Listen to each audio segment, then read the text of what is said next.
ಪ್ರಿಯ ವಿದ್ಯಾರ್ಥಿಗಳೇ, ನಾನು ನಿಮ್ಮ ಜಗದೀಶ್ ಸರ್. ಈ ದಿನ 4ನೇ ತರಗತಿಯ ಪರಿಸರ ಅಧ್ಯಯನ ವಿಷಯದ ಬಗ್ಗೆ ತಿಳಿದುಕೊಳ್ಳೋಣ. ಪಾಠ 16 ಬದಲಾಗುತ್ತಿರುವ ಕುಟುಂಬಗಳು ಅಂತೇಳಿ. ಈ ಬದಲಾಗುತ್ತಿರುವ ಕುಟುಂಬ ಇವತ್ತಿನ ಸಮಾಜದಲ್ಲಿ ದೊಡ್ಡ ದೊಡ್ಡ ಕುಟುಂಬಗಳು ಅನೇಕ ಕಾರಣಗಳಿಂದ ಚಿಕ್ಕ ಚಿಕ್ಕ ಕುಟುಂಬಗಳಾಗಿ ಬದಲಾವಣೆ ಆಗ್ತಾ ಇದ್ದಾವೆ. ಈ ಸೈಡ್ ನೀವು ಚಿತ್ರದಲ್ಲಿ ನೋಡ್ತಾ ಇರೋದು ಚಿಕ್ಕ ಕುಟುಂಬವನ್ನು.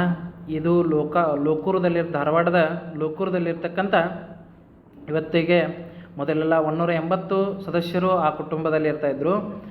ಇವತ್ತು 400ವರೆಗೆ ಆ ಕುಟುಂಬದಲ್ಲಿ ಇದ್ದಾರೆ ಅನ್ನೋದನ್ನು ನಾವು ನೋಡ್ತೀವಿ. ಲೋಕೂರದಲ್ಲಿ, ಧಾರವಾಡ ಸಮೀಪದ ಲೋಕೂರದಲ್ಲಿ ವಾಸಿಸ್ತಾ ಇದ್ದಾರೆ. ಇವತ್ತು ಆಧುನಿಕ ಯುಗದಲ್ಲಿ ಈ ಕುಟುಂಬಗಳ ಬದಲಾವಣೆ ಆಗ್ತಾನೇ ಇದೆ ಅನ್ನೋದನ್ನು ನೋಡ್ತಾ ಇದ್ದೀವಿ. ಹೀಗಾಗಿ ಈ ಪಾಠದ ಪ್ರಶ್ನೋತ್ತರಗಳನ್ನು ಈ ಅವಧಿಯಲ್ಲಿ ನೋಡೋಣ.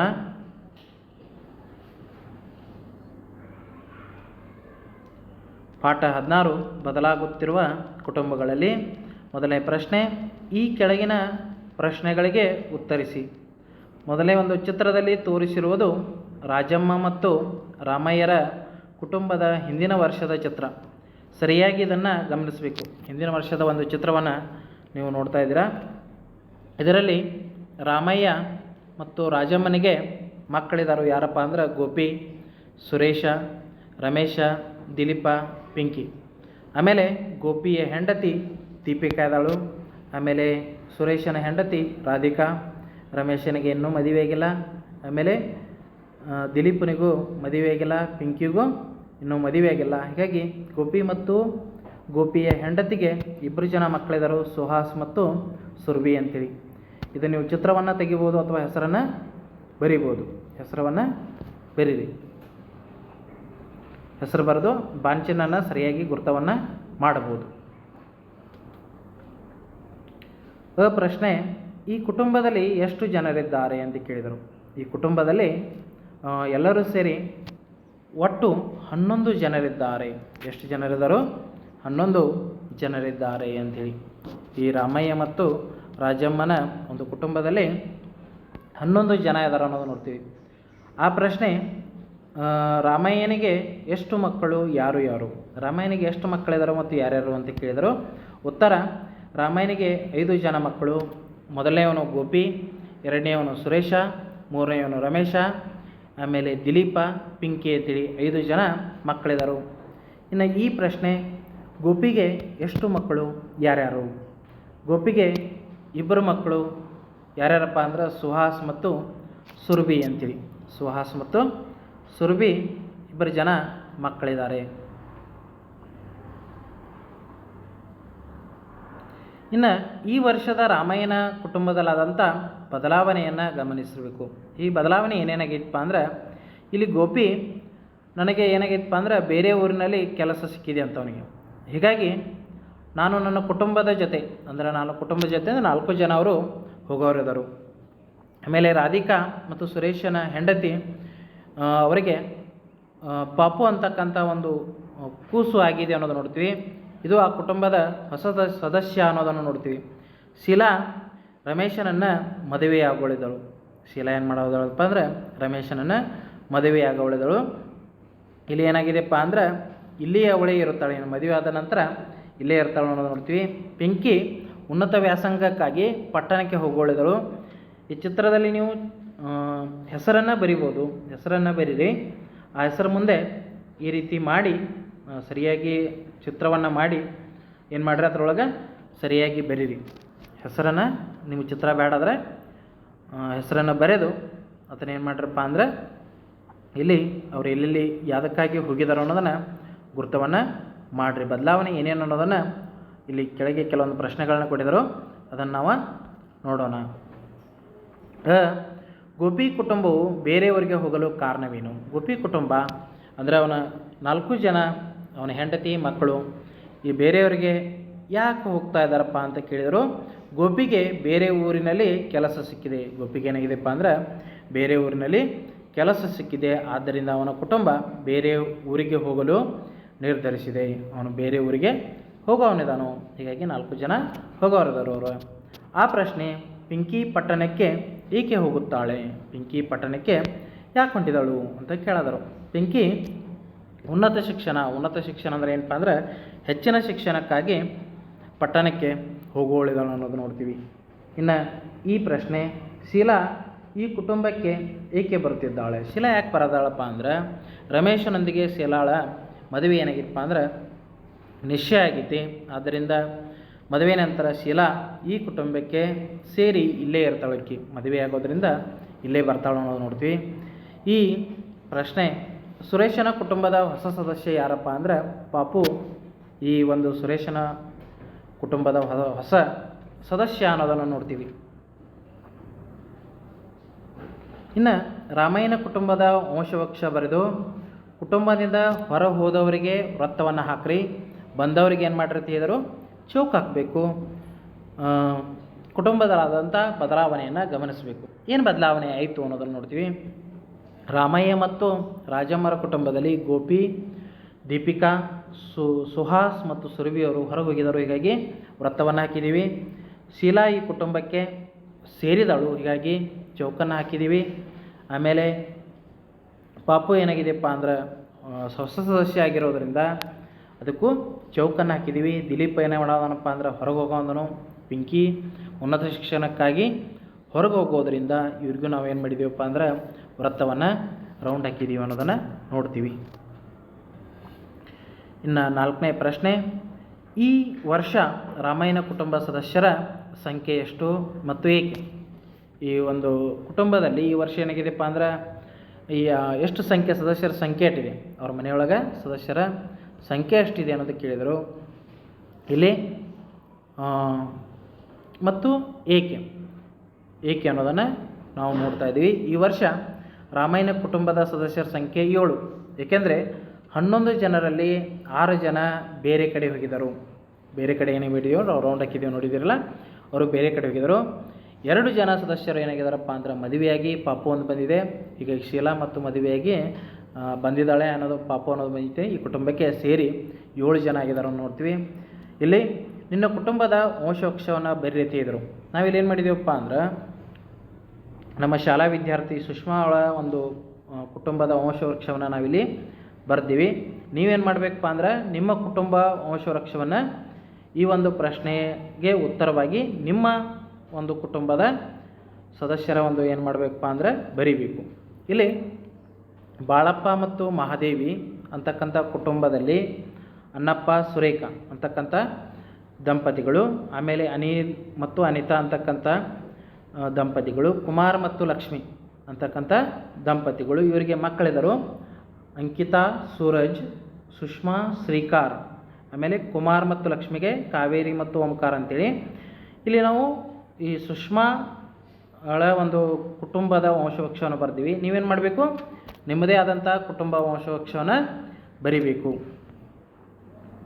ಇನ್ನು ಸಲೀಮನ ಕುಟುಂಬದ ಒಂದು ಚಿತ್ರವನ್ನು ಕೊಟ್ಟಿದ್ದಾರೆ. ಈ ಚಿತ್ರವನ್ನು ತೆಗಿಲೇಬೇಕು. ಈ ಚಿತ್ರವನ್ನು ಮರದ ಚಿತ್ರವನ್ನು ತೆಗೆದು ಇಲ್ಲಿ ಏನು ಮಾಡಬೇಕಪ್ಪ ಅಂದ್ರೆ ಎಲ್ಲೆಲ್ಲಿ ಅವರು ಚೌಕ್ ಹಾಕಿದರು, ಆಮೇಲೆ ತ್ರಿಭುಜ ಹಾಕಿದರು, ಆಮೇಲೆ ಆಯತವನ್ನು ಅಥವಾ ಚೌಕ್ ಅಥವಾ ಆಯತವನ್ನು ಹಾಕಿದರು, ಆಮೇಲೆ ವೃತ್ತವನ್ನು ಹಾಕಿದರು. ಇಲ್ಲಿ ತ್ರಿಭುಜ ಹಾಕಿರೋದು ಏನಪ್ಪ ಅಂದ್ರೆ ಅರ್ಥ ಏನು, ಇಲ್ಲಿ ಅವ್ರು ಏನಾಗಿದ್ದಾರಪ್ಪ ಅಂದ್ರೆ ಮದುವೆಯಾಗಿ ಬಂದಿದ್ದರು ಅನ್ನೋದು ನೋಡ್ತೀವಿ, ಹೆಣ್ಮಕ್ಳು ಇರೋದ್ರಿಂದ. ಆಮೇಲೆ ವೃತ್ತ ಹಾಕಿದರು, ಅವರು ಹೊರಗೆ ಹೋಗಿದ್ದರು. ಆಮೇಲೆ ಚೌಕ್ಗಳನ್ನ ಹಾಕಿದಾರಲ್ಲ ಅವ್ರು ಇಲ್ಲೇ ಇದ್ದರು. ಅವ್ರು ಏನಾಗಿದ್ದಾರಪ್ಪ ಅಂದರೆ ಇಲ್ಲೇ ಇದ್ದರು, ಅವರಿಗೆ ಮಕ್ಕಳಿದ್ದಾರೆ ಅನ್ನೋದು ನೋಡ್ತೀವಿ. ಸಲೀಮ್ ಮತ್ತು ಫಾತಿಮಾಗಳಿಗೆ ಮಕ್ಕಳಿದ್ದಾರೆ, ನವಾಜ್, ರಿಹಾನ್, ಆಮೇಲೆ ಶಬಾನು, ಖಾದರ್ ಅಂತೇಳಿ. ಇವರಿಗೂ ಮದುವೆ ಆಗಿದೆ. ಖಾದರ್ನಿಗೆ ಮದುವೆ ಆಗಿದೆ, ನಸೀಮಾ. ಇವರಿಗೆ ಮಕ್ಕಳಾಗಿದ್ದಾವೆ ಕರೀಮ್ ಮತ್ತು ರಹೀಮ್. ಆಮೇಲೆ ನವಾಜ್ ಮತ್ತು ಮುನ್ನಿಗೆ ಸುಫಿಯಾ ಮತ್ತು ಇಮ್ರಾನ್ ಅಂತಕ್ಕಂಥ ಮಕ್ಕಳಿದ್ದರು. ಶಬಾನು ಮತ್ತು ರಿಹಾನ್ ಇವರು ಮದುವೆಯಾಗಿ ಹೋಗೋರದರು. ಹೀಗಾಗಿ ಸಲೀಮನ ಒಂದು ಮರದ ಚಿತ್ರವನ್ನು ಕೊಟ್ಟಿರೋದರಿಂದ ನಮಗೆ ವಂಶವೃಕ್ಷ ತಿಳ್ಕೊಳ್ಳಿಕ್ಕೆ ಸಲೀಸಾಗಿರೋದ್ರಿಂದ ಈ ಚಿತ್ರವನ್ನು ನೀವು ತೆಗಿಬೇಕು. ಈ ಚಿತ್ರ ತೆಗೆದು ಏನು ಮಾಡಬೇಕಪ್ಪ ಅಂದ್ರೆ ಕೆಳಗೆ ಕೊಟ್ಟಂಥ ಪ್ರಶ್ನೆಗಳಿಗೆ ಉತ್ತರಿಸಬೇಕು. ಇಲ್ಲಿ 6ನೇ ಪ್ರಶ್ನೆ, ಸಲೀಮ್ ಮತ್ತು ಫಾತಿಮಾರಿಗೆ ಎಷ್ಟು ಜನ ಮಕ್ಕಳು ಕೇಳಿದರು? ಸಲೀಮ್ ಮತ್ತು ಫಾತಿಮಾರಿಗೆ 4 ಜನ ಮಕ್ಕಳು. ಅಲ್ಲಿ 4 ಜನ ಮಕ್ಕಳಿದ್ದರು. ಆಮೇಲೆ ಸಲೀಮ್ ಕುಟುಂಬದಲ್ಲಿ ಈಗ ಎಷ್ಟು ಜನರು ಇದ್ದಾರೆ ಅಂತ ಕೇಳಿದರು. ಸಲೀಮ್ ಕುಟುಂಬದಲ್ಲಿ 12 ಜನ ಇದ್ದರು. ಸಲೀಮ್ ಮತ್ತು ಫಾತಿಮಾಳನ್ನು ಹಿಡಿಬೇಕು. ಆವಾಗ ನಿಮಗೆ ಎಲ್ಲರ ಕುಟುಂಬದ ಸದಸ್ಯರ ಸಂಖ್ಯೆ ಸಿಗ್ತಾ ಇದೆ.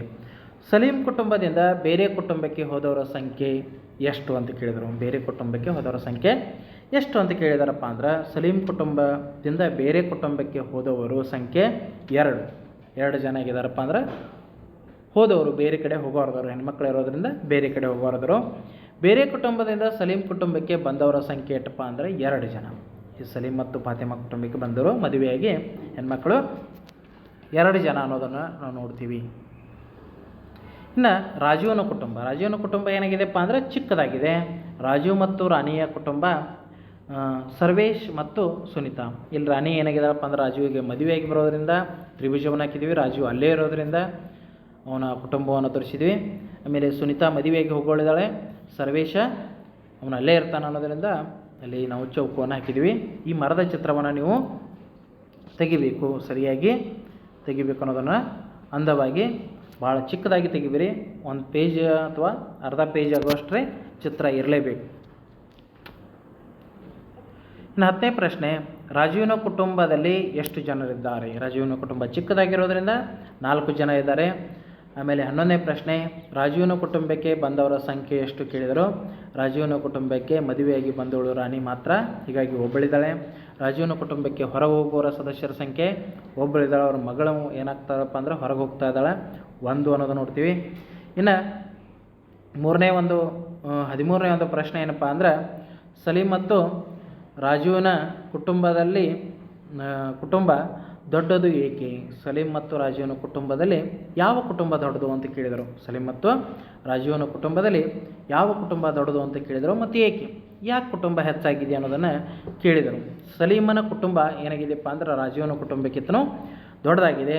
ಏಕೆಂದರೆ ಏನಪ್ಪ ಅಂದ್ರೆ ಸಲೀಮನು ಹೆಚ್ಚಿನ ಮಕ್ಕಳನ್ನು ಪಡೆದಿದ್ದಾನೆ. ಮದುವೆಯಾಗಿ ಅವನಿಗೆ ಏನಾಗಿದೆಪ್ಪ ಅಂದ್ರೆ ಹೆಚ್ಚಿನ ಮಕ್ಕಳು ಅವನಿಗೆ ಇರೋದರಿಂದ, ಮಕ್ಕಳಿಗೂ ಏನಾಗಿದೆಪ್ಪ ಅಂದ್ರೆ ಮದುವೆ ಆಗೋದ್ರಿಂದ, ಹೀಗಾಗಿ ಅವನ ಕುಟುಂಬ ದೊಡ್ಡದಾಗಿದೆ ಅನ್ನೋದು ನೋಡ್ತೀವಿ.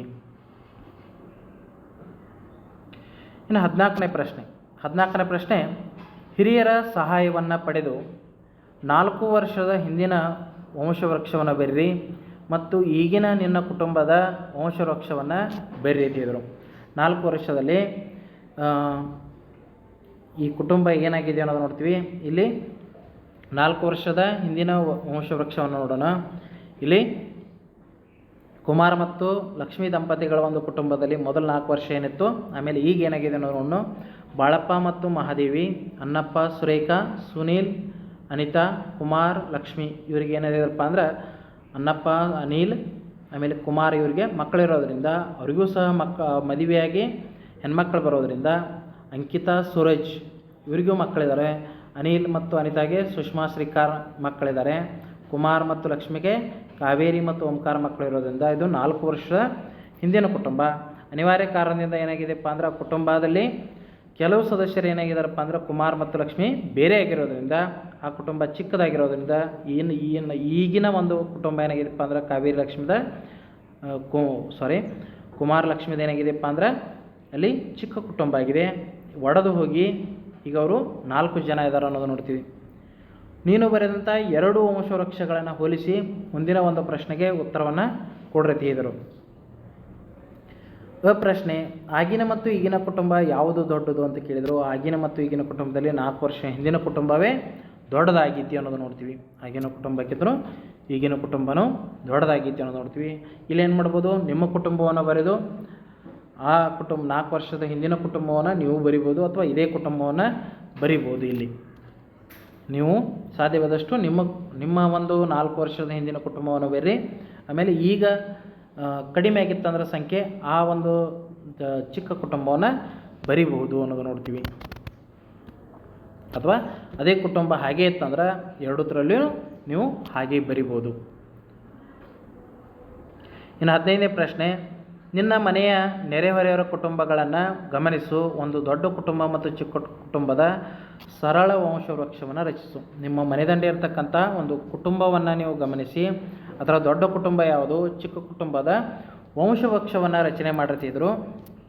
ಇಲ್ಲಿ ನಾವು ದೊಡ್ಡ ಕುಟುಂಬವನ್ನು ಈರಯ್ಯ ಮತ್ತು ಈರವ್ವ ಅಂತಕ್ಕಂಥ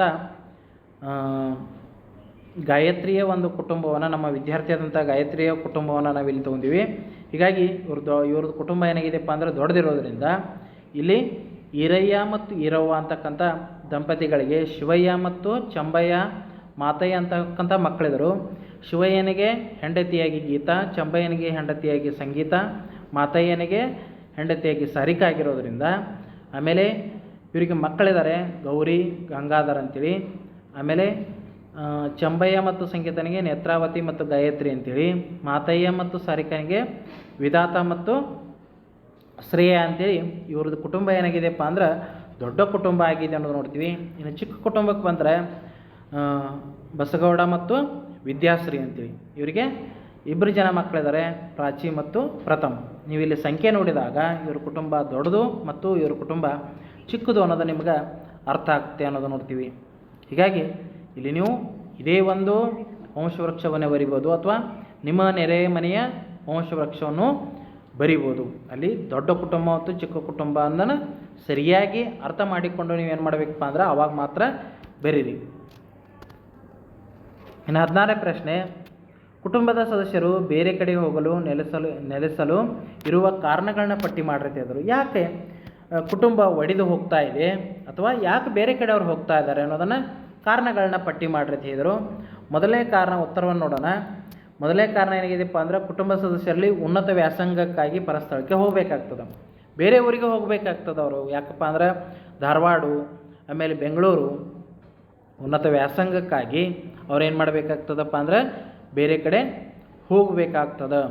ಇನ್ನು ಕುಟುಂಬದಲ್ಲಿ ಎರಡನೇ ಕಾರಣ ಏನಪ್ಪ ಅಂದರೆ ಕುಟುಂಬದಲ್ಲಿ ಸದಸ್ಯರಲ್ಲಿ ಹೆಣ್ಮಕ್ಕಳು ಬೇರೆ ಕಡೆ ಸಂಬಂಧ ನೋಡಿ ಮದುವೆ ಆಗೋದ್ರಿಂದ ಅವ್ರ ಗಂಡನ ಮನೆಗೆ ಹೋಗ್ತಾ ಇದ್ದಾರೆ. ಈ ಕಾರಣದಿಂದನೂ ಆ ಕುಟುಂಬದಲ್ಲಿ ಸಂಖ್ಯೆ ಕಡಿಮೆ ಆಗ್ತದೆ ಅನ್ನೋದು ನೋಡ್ತೀವಿ. ಇನ್ನು ಕುಟುಂಬ ಸದಸ್ಯರಲ್ಲಿ ಕಳಿಸುವುದು ನಿಮಿತ್ತ, ಬೇರೆ ಕಡೆ ಕಳಿಸೋದು ನಿಮಿತ್ತ ಏನಾಗಿದೆಯಪ್ಪ ಅಂದ್ರೆ ಕುಟುಂಬ ಸಮೇತ ನಗರಗಳಲ್ಲಿ ವಾಸ ಆಗ್ತಾರೆ ಅವರು. ಅವರುಗಳಲ್ಲಿ ಏನಾಗೋದ್ರಿಂದ ಅವರಿಗೆ ನೌಕರಿ ಸಿಗೋದ್ರಿಂದ ಅಥವಾ ಅವರು ಮತ್ತೆ ಬೇರೆ ಕೆಲಸಗಳನ್ನು ಮಾಡೋದರಿಂದ ಅದರ ನಿಮಿತ್ತವಾಗಿ ಏನಾಗ್ತಾರಪ್ಪ ಅಂದ್ರೆ ಕುಟುಂಬ ಸಮೇತವಾಗಿ ಅವ್ರು ಬೇರೆ ಕಡೆ ಹೋಗ್ತಾರೆ. ಅಥವಾ ಇಲ್ಲಿಯ ನಗರ ಹಳ್ಳಿಯ ಒಂದು ಅವರಿಗೆ ಆಗೋದಿಲ್ಲ ಅಂದ್ರೆ ಆ ನಿಮಿತ್ತವಾಗಿ ಅವರು ಬೇರೆ ಕಡೆ ಹೋಗ್ತಾ ಇದ್ದಾರೆ. ಮೂರನೇದೇನಪ್ಪ ಅಂದ್ರೆ ಸದಸ್ಯರಲ್ಲಿ ಬೇರೆ ಕಡೆ ಕಳಿಸ್ತಾರೆ. ನಿಮಿತ್ತವಾಗಿ ಏನಾಗ್ತದಪ್ಪ ಅಂದ್ರೆ ಅವರು ಉದ್ಯೋಗ ಸಿಗ್ತಾ ಇದೆ, ಆ ಉದ್ಯೋಗದಿಂದನೂ ಬೇರೆ ಕಡೆ ಹೋಗ್ತಾರೆ ಅನ್ನೋದು ನೋಡ್ತೀವಿ. ಇನ್ನು ಕುಟುಂಬ ಸದಸ್ಯರಲ್ಲಿ ಶಿಕ್ಷಣ ಪಡೆದು ನಗರದಲ್ಲಿನ ಮದುವೆ ಮಾಡಿಕೊಂಡು ಅಲ್ಲೇ ವಾಸ ಮಾಡೋದ್ರಿಂದ, ಅಲ್ಲೇ ಇರೋದ್ರಿಂದ ಅಲ್ಲೇ ಏನಾಗ್ತದಪ್ಪ ಅಂದರೆ ಮೂರನೇದು ಏನಾಗಬೇಕಲ್ಲಿ ಉದ್ಯೋಗ ನಿಮಿತ್ತ ಆಗಬೇಕು. ಅಲ್ಲಿ ಒಂದು ಸ್ವಲ್ಪ ಶಬ್ದವನ್ನು ಸೇರಿಸ್ಕೊಳ್ಳಿ. ಕುಟುಂಬ ಸದಸ್ಯರಲ್ಲಿ ಬೇರೆ ಕಡೆ ಕಳಿಸೋದಕ್ಕೆ ಏನಪ್ಪ ಅಂದ್ರೆ ಉದ್ಯೋಗ ನಿಮಿತ್ತವಾಗಿ ಕುಟುಂಬ ಸಹಿತವಾಗಿ ಅಲ್ಲಿ ಹೋಗ್ತಾ ಇದ್ದಾರೆ. ಅಲ್ಲಿ ಉದ್ಯೋಗ ಅಂತಕ್ಕಂಥ ಮೂರನೇ ಒಂದು ವಾಕ್ಯದಲ್ಲಿ ಬಿಂದು ಬಂದಿದೆಯಲ್ಲ, ಅಲ್ಲಿ ಉದ್ಯೋಗ ಅಂತಕ್ಕಂಥ ಒಂದು ಪದವನ್ನು ನೀವು ಸೇರಿಸ್ಬೇಕು. ಆ ಉದ್ಯೋಗ ಅಲ್ಲಿ ಅರಸಿ ಹೋಗೋದ್ರಿಂದ ಅವ್ರಿಗೆ ಏನಾಗ್ತದಪ್ಪ ಅಂದ್ರೆ ಅಲ್ಲೇ ಹೋಗಿ ಅವರು ನಗರದಲ್ಲಿನ ನೆಲೆ ನಿಲ್ತಾರೋ ಅನ್ನೋದು ನೋಡ್ತೀವಿ. ಆಮೇಲೆ ಕುಟುಂಬದ ಸದಸ್ಯರಲ್ಲಿ ಹೆಚ್ಚಿನ ಶಿಕ್ಷಣ ಪಡೆದು ನಗರದಲ್ಲೇ ವಾಸ ಮಾಡ್ತಿರ್ತಾರೆ. ಕೆಲವರು ಅಮೇರಿಕಕ್ಕೆ ಹೋದ್ರಂದ್ರೆ ಅಲ್ಲೇ ವಾಸ ಮಾಡಿರೋದ್ರಿಂದ ಆ ಕುಟುಂಬ ಇಲ್ಲಿಯ ಸದಸ್ಯರೆಲ್ಲರೂ ಆ ಕಡೆ ಹೋಗಿಬಿಡ್ತಾರೋ ನೋಡ್ತೀವಿ. ಇಲ್ಲಿ ಕುಟುಂಬ ಚಿಕ್ಕದಾಗಿ ಬಿಡ್ತದೆ. ಇನ್ನು ಕುಟುಂಬ ಸದಸ್ಯರಲ್ಲಿ ಜಗಳಗಳಾಗ್ತಿರ್ತವೆ, ಪರಸ್ಪರ ಅಸಹಕಾರ ಆಗ್ತಿರ್ತವೆ. ಕೆಲವೊಂದು ಹೊಂದಾಣಿಕೆ ಇರೋದಿಲ್ಲ, ಹೊಂದಾಣಿಕೆ ಕೊರತೆಯಿಂದ ಅಥವಾ ಏನೋ ಕಾರಣದಿಂದ ಅವರಲ್ಲಿ ಜಗಳಗಳಾಗ್ತಿರ್ತವೆ. ಆ ಕಾರಣದಿಂದನೂ ಏನಾಗ್ತದಪ್ಪ ಅಂದ್ರೆ ಕುಟುಂಬ ಸದಸ್ಯರು ಬೇರೆ ಕಡೆ ಹೋಗಿ ವಾಸ ಮಾಡ್ತಿರ್ತಾರೋ ನೋಡ್ತೀವಿ. ಒಂದನೇದು ವ್ಯಾಸಂಗಕ್ಕಾಗಿ, ಆಮೇಲೆ ಮದುವೆ ಆಗೋದ್ರಿಂದ, ಉದ್ಯೋಗ ನಿಮಿತ್ತ, ಮೂರನೇದರಲ್ಲಿ ನೀವು ತಪ್ಪದೇ ಉದ್ಯೋಗ ಅಂತಕ್ಕಂಥ ಒಂದು ಪದವನ್ನು ಸೇರಿಸ್ಕೊಳ್ಳಿ, ಅಂದರೆ ಕೆಲಸದ ನಿಮಿತ್ತವಾಗಿ. ಆಮೇಲೆ ಹೆಚ್ಚಿನ ಶಿಕ್ಷಣ ಪಡೆದು ನಗರದ ಜೀವನವೇ ಅವರಿಗೆ ಆಶ್ರಯ ಆಗೋದ್ರಿಂದ ಅಲ್ಲೇ ವಾಸ ಮಾಡ್ತಾರೋ. ಆಮೇಲೆ ಕುಟುಂಬದಲ್ಲಿ ಜಗಳಗಳಾಗಿ ಪರಸ್ಪರ ಅಸಹಕಾರದಿಂದಾಗಲಿ ಹೊಂದಾಣಿಕೆ ಇರೋದಿಲ್ಲ, ಹೊಂದಾಣಿಕೆ ಕೊರತೆಯೂ ಆಗಿ ಕುಟುಂಬಗಳು ಚಿಕ್ಕದಾಗಿದ್ದಾವೆ ಅನ್ನೋದು ನೋಡ್ತೀವಿ ನಾವು. ಇನ್ನು 17ನೇ ಪ್ರಶ್ನೆ, ದೊಡ್ಡ ಕುಟುಂಬಕ್ಕೆ ನೈಜ ಉದಾಹರಣೆಗಳನ್ನು ಕೊಡ್ರಿತಿದ್ರು. ದೊಡ್ಡ ಕುಟುಂಬಕ್ಕೆ ಏನಪ್ಪ ಅಂದ್ರೆ ನೈಜವಾದಂಥ ಉದಾಹರಣೆ. ಈಗಲೂ ದೊಡ್ಡ ಕುಟುಂಬಗಳು ಎಲ್ಲೆಲ್ಲಿದ್ದಾವೆ ಅಂತ ನಿಜವಾಗಿಯೂ ಇದಾವೆ. ಎಲ್ಲಿದ್ದಾವಪ್ಪ ಅಂದ್ರೆ ಧಾರವಾಡದಿಂದ 25 ಕಿಲೋಮೀಟರ್ ದೂರದಲ್ಲಿರ್ತಕ್ಕಂಥ ಲೋಕಾಪುರ ಅಂತಕ್ಕಂಥ ಒಂದು ಗ್ರಾಮ ಇದೆ. 7 ತಲೆಮಾರುಗಳಿಂದ ಅವರೆಲ್ಲರೂ ಕೂಡಿದರು, ಒಂದೇ ಕುಟುಂಬದಲ್ಲಿ ವಾಸ ಮಾಡಿರೋದ್ರಿಂದ ಈಗಲೂ ಅದು ಕುಟುಂಬ ಇದೆ. ಈ ಪುಸ್ತಕದಲ್ಲಿ ಏನು ಮಾಡಿದಾರಪ್ಪ ಅಂದ್ರೆ 180 ಜನ ಕೊಟ್ಟಿದ್ರು. ಇವತ್ತಿಗೆ ಏನಾಗಿದೆಪ್ಪ ಅಂದ್ರೆ 400 ಜನಕ್ಕೂ ಹೆಚ್ಚು ಅಲ್ಲಿ ಏನಿದಾರಪ್ಪ ಅಂದ್ರೆ ಸದಸ್ಯರು ಆ ಕುಟುಂಬದಲ್ಲಿ ಈಗಲೂ ವಾಸವಾಗಿದ್ದರು, ಅನ್ಯೋನ್ಯತೆಯಿಂದಿದ್ದರು. ಪ್ರತಿಯೊಂದು ಕೆಲಸವನ್ನು ಹೊಂದಾಣಿಕೆಯಿಂದ ಮುಂಜಾನೆ ಒಲೆ ಉರಿತಾ ಇತ್ತಂದ್ರೆ ಸಂಜೆವರೆಗೂ ಒಲೆ ಉರಿತಾನೆ ಇರ್ತದೆ. ಪ್ರತಿಯೊಬ್ಬರು ಆಯಾ ಕೆಲಸಗಳನ್ನು ಅವರವರು ಮಾಡ್ಕೋತಾನೆ ಇರ್ತಾರೆ. ಒಬ್ಬರಿಂದ ಒಬ್ಬರ ಸಹಕಾರದಿಂದ ಏನು ಮಾಡಿದಾರಪ್ಪ ಅಂದ್ರೆ ಅವರು ಬಾಳ್ತಾ ಇದ್ದಾರೆ ಅನ್ನೋದು ನೋಡ್ತೀವಿ. ಇವತ್ತು ಧಾರವಾಡದಲ್ಲಿ ನೀವು ಯಾವಾಗಾದರೂ ಲೋಕಾಪುರಕ್ಕೆ ಹೋದ್ರಂದ್ರೆ ಅಲ್ಲಿ ನೀವು ಭೇಟಿ ಕೊಡ್ಬೋದು, ಅಥವಾ ಯೂಟ್ಯೂಬ್ದಲ್ಲಿ ನೀವು ಲೋಕಾಪುರ ಅಂತೇಳಿ ಹೊಡೆದ್ರಂದ್ರೆ ಅವ್ರ ಕುಟುಂಬದ ಚಿತ್ರಣ ಇದೆ, ಆ ಚಿತ್ರಣದ ಒಂದು ವಿಡಿಯೋಗಳೂ ನಿಮಗೆ ಸಿಗ್ತಾ ಇದ್ದಾವೆ, ಅಲ್ಲಿ ನೀವು ನೋಡ್ಬೋದು. ಅಲ್ಲಿ ಹೋಗೋಕ್ಕಾಗೋದಿಲ್ಲ ಅಂದ್ರೆ ಯೂಟ್ಯೂಬ್ದಲ್ಲಿ ಧಾರವಾಡದ ಲೋಕಾಪುರ ಅಂತೇಳಿ ಹೇಳ್ರಿ, ಅಲ್ಲಿ ಏನಾಗ್ತದಪ್ಪ ಅಂದ್ರೆ ಅವ್ರ ದೊಡ್ಡ ಕುಟುಂಬವನ್ನು ಅಲ್ಲಿ ಇದಾರ ಅನ್ನೋದನ್ನು ತೋರಿಸ್ತಾನೆ ನೋಡ್ತೀವಿ, ಆ ಯೂಟ್ಯೂಬ್ದಲ್ಲಿ ನೀವು ನೋಡ್ಬೋದು. ಇನ್ನು ಎಂ ಕೈಗಾರಿಕಾ ಕುಟುಂಬ ಅಂತೇಳಿ ಗುರುತಿಸಲ್ಪಟ್ಟಂಥ ಕೃಷ್ಣಮೂರ್ತಿಯವರ ಕುಟುಂಬದಲ್ಲಿ 40 ಜನರು ಬೆಂಗಳೂರಲ್ಲಿ ವಾಸ ಮಾಡಿದರು. ಬೆಂಗಳೂರು ಅಂತಕ್ಕಂಥ ಊರಿನಲ್ಲಿ ವಿಶೇಷವಾಗಿ 40 ಜನ ವಾಸ ಮಾಡೋದಂತೂ ದೂರದ ಮಾತು. ಹೀಗಾಗಿ ಅಲ್ಲಿಯೂ ಸಹ 40 ಜನ ಕೂಡಿದರು ಅನ್ನೋದು ನೋಡ್ತೀವಿ. ಹೀಗಾಗಿ ಅಲ್ಲಿಯೂ ಸಹ ವಾಸ ಮಾಡಿದರು ಅನ್ನೋದು ನೋಡ್ತೀವಿ. ಇವು ನಿಜವಾಗಿ ಉದಾಹರಣೆಗಳು. ಇವು ಯಾವುದೇ ರೀತಿ ಕಟ್ಟುಕತೆಯಲ್ಲ, ಇವು ಯಾವುದೇ ಕತೆಗಳಲ್ಲಿ ಇರ್ತಕ್ಕಂಥ ಚಿತ್ರಣವಲ್ಲ. ಇವು ನಿಜವಾಗಿ ನೀವು ಈಗಲೂ ಅಲ್ಲಿ ಕುಟುಂಬದ ಸದಸ್ಯರ ಸಂಖ್ಯೆ ಹೆಚ್ಚಾಗಿರೋದರಿಂದ ಹತ್ತಾರು ದಿವಸಕ್ಕೆ ಸಾವಿರಾರು ಜನ ಆ ಕುಟುಂಬಕ್ಕೆ ಭೇಟಿ ಕೊಡ್ತಾನೆ ಇರ್ತಾರೆ ಅನ್ನೋದು ನೋಡ್ತೀವಿ. ಇನ್ನು ಈ ಪಾಠಗಳನ್ನು ಸರಿಯಾಗಿ ನೀವು ಏನು ಮಾಡಬೇಕಪ್ಪ ಅಂದ್ರೆ ಬರೀಬೇಕು. ಅಕ್ಷರಗಳನ್ನು ಭಾಳ ಜನ ಅಂದವಾಗಿ ತೆಗಿತಾ ಇಲ್ಲ. ಅಂದವಾಗಿ ತೆಗೆದು ಏನು ಮಾಡಬೇಕು, ಚಿತ್ರಗಳನ್ನು ಸರಿಯಾಗಿ ತೆಗಿರಿ. ಚಿತ್ರಗಳನ್ನು ಎಷ್ಟು ಸುಂದರವಾಗಿ ತೆಗಿತೀರಲ್ಲ ಅಷ್ಟು ನಮ್ಮ ಮನಸ್ಸು ಏನಾಗ್ತದಪ್ಪ ಅಂದ್ರೆ ಸುಂದರವಾಗಿ ಆಗ್ತದೆ. ಅವಶ್ಯಕತೆ ಎಲ್ಲಿದೆಯಲ್ಲ ಅಲ್ಲಿ ಏನು ಮಾಡಿರಪ್ಪ ಅಂದ್ರೆ ಚಿತ್ರಗಳನ್ನು ಸರಿಯಾಗಿ ಏನು ಮಾಡಬೇಕು, ತೆಗಿಬೇಕು. ಅಕ್ಷರಗಳನ್ನು ಅಂದವಾಗಿ ಎಲ್ಲೆಲ್ಲಿ ಸೀಸದ ಅವಶ್ಯಕತೆ ಇದೆಯಲ್ಲ ಅಲ್ಲಿ ಸೀಸದವನ್ನು ಬಳಸ್ರಿ ಅಂತ ಹೇಳ್ತಾ, ನಮ್ಮ ಯೂಟ್ಯೂಬ್ ಚಾನಲನ್ನು ಇನ್ನೂ ಯಾರಾದರೂ ಸಬ್ಸ್ಕ್ರೈಬ್ ಆಗದೇ ಇದ್ದರೂ ಸಬ್ಸ್ಕ್ರೈಬ್ ಆಗಿ, ಆಮೇಲೆ ಈ ವಿಡಿಯೋಗಳನ್ನು ಹೆಚ್ಚೆಚ್ಚು ಶೇರ್ ಮಾಡಿ. ಆಮೇಲೆ ಈ ವಿಡಿಯೋಗಳಿಂದ ಸರಿಯಾಗಿ ನೀವು ಕಲೀರಿ. ನಿಮಗೇನಾದರೂ ತೊಂದರೆಗಳಿದ್ದಂದ್ರೆ ಅದನ್ನೇನು ಮಾಡಿರಪ್ಪ ಅಂದರೆ ನೀವು ಕಮೆಂಟ್ ಮೂಲಕ ನಮಗೆ ತಿಳಿಸ್ಬೋದು, ಅಥವಾ ನಮ್ಮ ಫೋನ್ ನಂಬರ್ ಇದೆ, ಆ ಫೋನ್ ನಂಬರ್ ಮೂಲಕ ನೀವು ನಮ್ಮದು ಏನಾದರೂ ತಪ್ಪು ತಡೆಗಳಿದ್ದರೆ ಅಥವಾ ಏನಾದರೂ ತಿಳಿದಿಲ್ಲ ಆದರೆ ನೀವು ಆ ಫೋನ್ ಮೂಲಕ ನೀವು ನಮಗೆ ಕಾಂಟ್ಯಾಕ್ಟನ್ನು ಮಾಡ್ಬೋದು. ನಿಮಗೆ ವಿಡಿಯೋಗಳು ಇಷ್ಟವಾದರೆ ಲೈಕ್ ಕೊಟ್ಟು ನಮಗೆ ಪ್ರೋತ್ಸಾಹ ಕೊಡಿ ಅಂತ ಹೇಳ್ತಾ ಇಲ್ಲಿಗೆ ಈ ಅವಧಿಯನ್ನು ಮುಗಿಸ್ತಾ ಇದ್ದೀನಿ. ಧನ್ಯವಾದಗಳು.